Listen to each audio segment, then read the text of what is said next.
Paul of Thebes was an Egyptian Christian in the 3rd and 4th century, traditionally regarded as the first hermit, who originated from the ancient city of Thebes in Upper Egypt during the period of the Roman rule.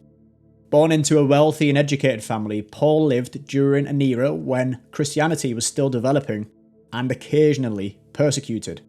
Paul represents one of the earliest known figures associated with the rise of desert asceticism, which would later evolve into Christian monasticism.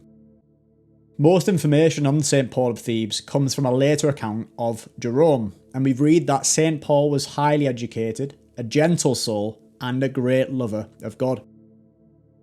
And again, this will follow the accounts told in the Life of St. Paul of Thebes by Jerome.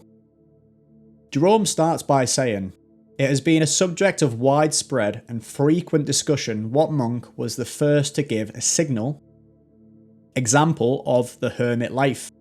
Some say it was the holy man Elias or John. Elias was more than a monk, and John had begun to prophesy before his birth. So then we come to St. Anthony the Great, which is partly true, but two of St. Anthony's disciples attribute this title of the first monk to St. Paul of Thebes, who lived the hermit life." We now come to the reason why Jerome wrote this account of Paul of Thebes. As Jerome observes, the life of St. Anthony the Great had already been widely recorded and held in high regard, and by contrast, Paul's life had largely been overlooked. Jerome therefore set out to preserve and honour this early Christian hermit, whilst also providing a narrative that would complement the existing accounts of Anthony, to which we shall return. Jerome also highlights that his accounts are just the start and latter days of St. Paul's life, as what is his middle life was like no man has yet discovered. Jerome tells us of persecution that was happening at the time, specifically two martyrs, Cornelius at Rome and Cyprian at Carthage. He mentions that being put to the sword for Christ was considered an ultimate victory. Christians would often pray for martyrdom, but Jerome tells us the desire of the crafty foe was to slay the soul and not the body. And the enemy had gotten creative. Seeing as Christians were wanting to be martyred, the executions became far more torturous. He tells an account of a man who was covered in honey and tied up and laid out under the blazing sun. We then read of another man in the prime of his youth was taken at his command to a beautiful garden. He was placed upon a luxurious bed and bound with garlands to prevent his escape. When all had withdrawn, a woman of striking beauty approached him and began to embrace him seductively, touching him in order to stir his passions and fulfill her corrupt intent. The soldier of Christ did not know what to do or where to turn. Though he had not been defeated by torture, he was now close to being overcome by pleasure. At last, inspired by heaven, he bit off his tongue and spat it in her face as she kissed him. In this way, the force of desire was overcome by the sharp pain that followed. I mean, this is very, very dark stuff. And as we said earlier, they wanted the man's soul, not his body. This young martyr swapped pain for pleasure. And if you watched my St. Benedict video or know the story of St. Benedict, we face a very similar account there of St. Benedict being overcome by lust and throwing himself into a thorn bush, that he would rather suffer the burnings of the flesh than the burnings of the soul. Now we hear Paul of Thebes is age 16, and both his parents pass away, and he withdraws to his newly married sister's house. Paul was the heir to a rich inheritance. It's here that we read that Paul's brother-in-law had cursed desire for gold and plotted to betray him. Paul could sense this, and it is here where he fled to the mountains to wait for the end of the persecutions. At last he came upon a rocky mountain, at the base of which was a small cave sealed with a stone. There he discovered God had prepared him a spacious chamber open to the sky, yet shaded by the spreading branches of an ancient palm tree. It is now in our story where we come to the blessed and divinely ordained meeting between St. Anthony the Great and St. Paul of Thebes. And if you haven't watched my St. Anthony video, I'll leave a link to that. It's a truly amazing story and will give you more context to the accounts of St. Paul of Thebes as well. So moving to the latter part of Paul's life, Paul had reached age 113 years and St. Anthony the Great was 90 years old and was living in another part of the desert. It came to Anthony's mind to wonder whether there might be another monk in the desert more perfect than himself in the ascetic life. And here perfect is not meant in a prideful sense, but as a recognition of life, an intense life of asceticism and discipline. Upon wondering this, it was revealed to Anthony in a dream that there was another living in the desert, deep, a truly blessed man, and this person was Paul. Anthony, in his old age, supporting his frail limbs with a staff, set out on his journey, though he did not know which direction to take. Knowing God will lead him to Paul, he spent all night in the desert in prayer until a wolf led him to where Paul was dwelling, and it was here that they meet. Paul, at first, unsure who was approaching, shut his door and locked it, but Anthony cried out, "I know I am not worthy to look upon you, yet unless I see you, I will not go away. I will not leave you until I see you. I will die before I leave." Paul responded, "Prayers like these do not mean threats. There is no trickery in tears. Are you surprised at my not welcoming you when you have come here to die?" Thus, with smiles, Paul gave him access, and the door being opened, they threw themselves into each other's arms, greeted one another by name, and joined in thanksgiving to God. And can you imagine this type of brotherly love that they have for each other? They've never met each other, yet they greeted each other by name. Both had such intense lives, seclusion from the world, yet to find another like you who has gone through this form of asceticism and seclusion in the wilderness. And also knowing this meeting was blessed by God.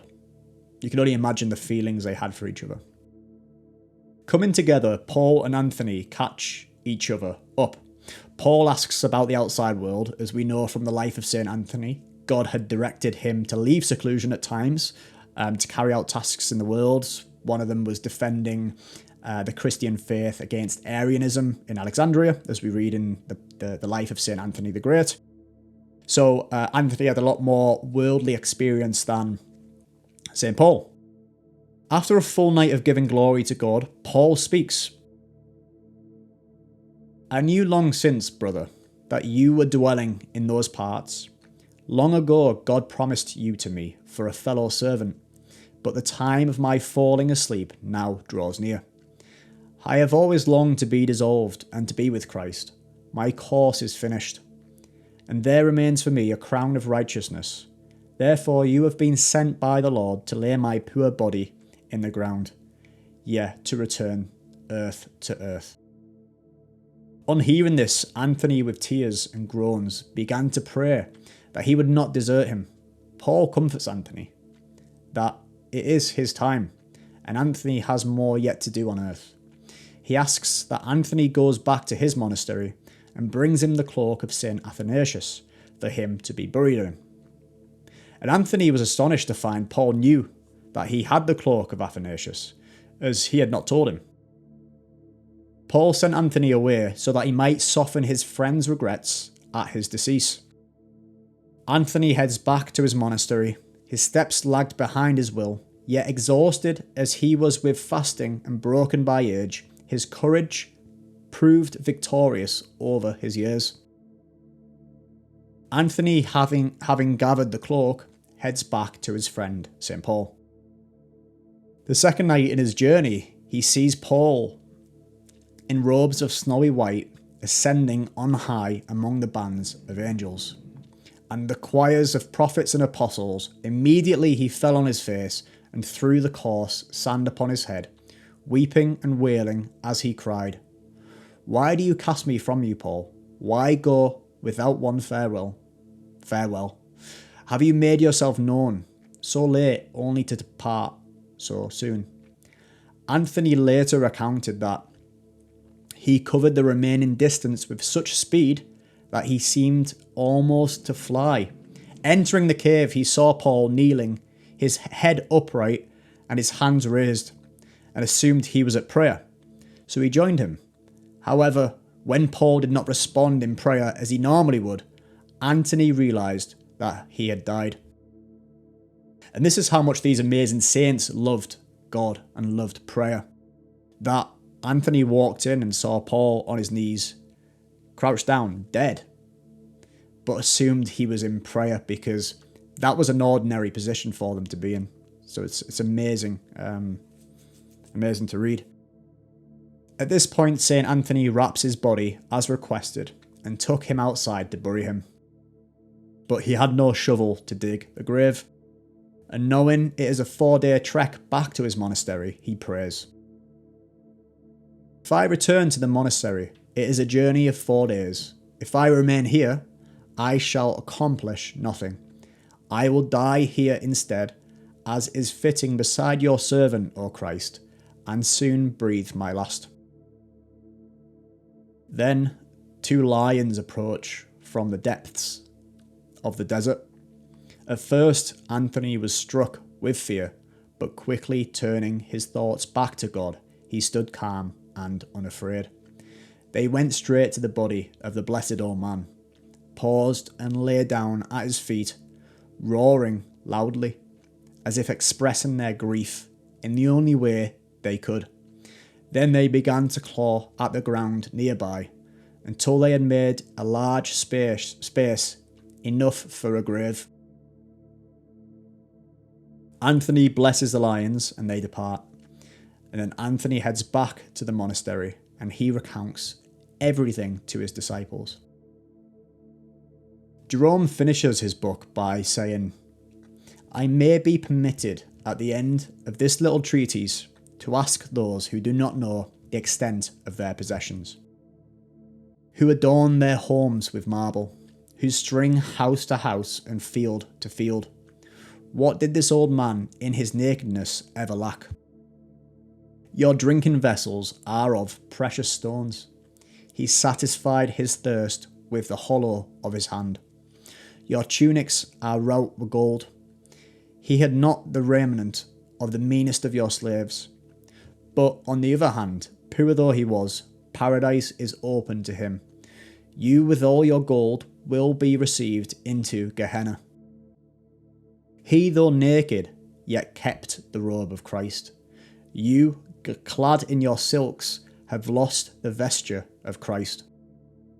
Paul lies covered with worthless dust, but will rise again to glory. Over you are raised costly tombs. Both you and your wealth are doomed to the burning. Have a care, I pray you. At least have a care for the riches you love. Why are even the grave clothes of your dead made of gold? Why does not your vaunting cease even in mid-morning and tears? Cannot the carcasses of rich men decay except in silk? I beseech you, reader, whoever you may be, to remember Jerome the sinner. He, if God would give him his choice, would much sooner take Paul's tunic with his merits than the purple of kings with their punishment. Although the life of St. Paul of Thebes is not preserved in great detail, its simplicity is precisely what gives it such power. His story is a young man who fled into the desert, renounced wealth and society, and devoted himself entirely to God in hiddenness. What we are given is only a glimpse, a life of prayer, endurance and complete dependence on God, largely unseen by the world. Yet his importance is profound. Paul is remembered as the first of his kind, the pioneer of the eremitic life, who helped lay the foundations for Christian monasticism long before it became an established tradition. By withdrawing completely from society, he embodied a new way of living, one centered not on community or recognition, but on total solitude with God. And whatever struggles he endured, whatever prayers he offered, whatever spiritual heights he reached, remain hidden from history. Only God knows the fullness of what Paul did in those years of silence. And perhaps that's the point.